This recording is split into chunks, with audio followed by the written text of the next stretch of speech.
you are very seasoned. You know exactly what you're speaking of. I can tell myself. When are you going to start doing your own classes? Well, actually, I do seminars. Right. I do seminars. I did one at the Colony Theater. We had about a couple hundred people.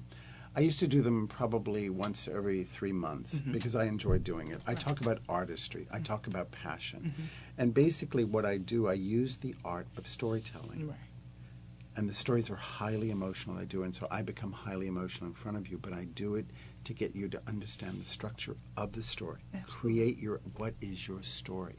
And as you start telling me your story, your real story, and you start breaking down the barriers, for some reason, I'm interested. Right. And the emotion starts to come out. And Aristotle defined the definition of tragedy is the proper purgation of emotions that create a catharsis. So if you become emotional with me, if you break down the barriers and that human element starts coming out of you, I'm with you. Right. That's what I'm looking for. And people don't realize that. They think, well, I've got to go here, I've got to go to this audition, that people are running around like chickens with their heads cut off. Right.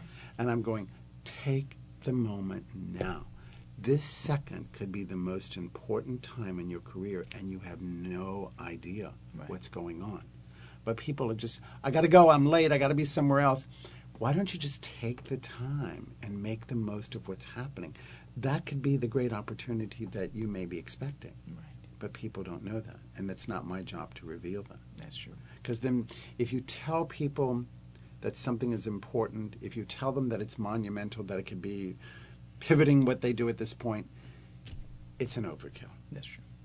What did I wear? Should I shave? Did I put on too much makeup? All my clothes I changed 12 different times. And then they get there and they're anything but themselves. It's not natural. Do you follow what I'm saying? I follow exactly what you're saying. And it's hard, especially when you're coming before a casting director. Doesn't matter whether it's the extra work or whatever, to just be yourself. It's hard for people to do that because they're thinking, but they want so much more. They want me to be so much more, and go, no, we don't. No, we don't. Just be who you are. Allow that to be enough. And when you look at your great works of art, when you see people that are struggling through things, performances that rivet you, Right. there's a human struggle. I get emotional every time I think about this. In A Beautiful Mind, what is so magnificent about that is that he's sick and he can't help it. Right. Yes. He says, I'm helpless. I can't do anything about it. Right. Yeah. And so you're helpless in watching this, but that's what's so magnificent. Absolutely. But we're so afraid to do that. We're so afraid. I'm nervous. I'm scared. I don't know what I'm doing. Can you help me? Right. No, it's I want to impress you. This is who I am. Right. Basically. And no matter how much work I've done, it always slaps me down because of that human element. Right. You know, of just being real, being human. Right. And the great works of art are wanting people to be that way. Yeah. Because that's the role. That's what it is. But what does it take for a person to understand that? You know, honestly, I'd say as an actor, and I'm sure I'm speaking for other people too, and I can say that because I know we all think in the same degree. When we're walking into a room, into a casting director's room, we have that anxiety. We have that fear that this person is the be-all and end-all of my career. You know, if I go in this person's room, is this person going to help me or are they going to hurt me? Can you talk a little bit about that? Can you heal our feelings inside about that? It will take care of itself. Right. If you just wipe all that slate away. Stop putting all this garbage in your mind. You're putting the barbed wires around you. You're strapping yourself. Instead of creating the potential, you're creating the enormous limitations. So already the flags are up. It's like already the tension is up. It's an overkill. That's right. And so what you have to do, it's almost like a sponge, like a limp rag. You just have to let it go. Right. Just collapse with it. You know, there's an analogy that I use sometimes. It's pretty intense, but sometimes when you're going through that down and out moment, let's say you're at home and you're by yourself and all the lights are out and you just can't go on anymore. I mean, it's over. It's the end.